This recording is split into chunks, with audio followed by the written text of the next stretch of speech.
సన్న బియ్యం అని ఎదురు చూస్తున్నారు కదా. గోడౌన్లకు స్టాక్ దిగింది. ఇక రేషన్ దుకాణాలకు వంపుడు, కూపన్ కారెట్లున్నోళ్లకు వంచుడే.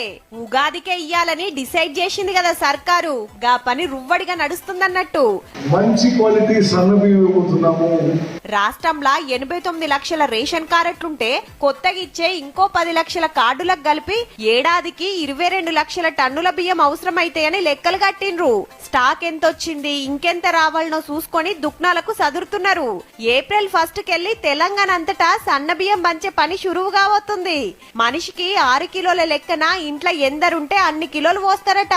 రైతులు వండించిన సన్నాలు సర్కారే కొన్నది కాబట్టి గవ్వే బియ్యం పట్టించి పేదోళ్లకు వంచే ఉపాయం చేసిండ్రు. బయట కొనాలంటే తక్కువన్నాయా మరి. అంగట్ల కిలో 60 రూపాయలు. ఇప్పుడు ఇస్తున్న దొడ్డు బియ్యం పొద్దుగాల నాష్టకు, దోశల పిండికి, పండుగకు మురుకులకు ఉంచుకొని బయట అమ్ముకుంటుండ్రి శాన మట్టుకు. ఈ కిత్తకు పక్కా ఇస్తామంటున్నారు కాబట్టి పేదోళ్లకు బియ్యం కొనే తిప్పలు కొంతన్న తగ్గినట్టే.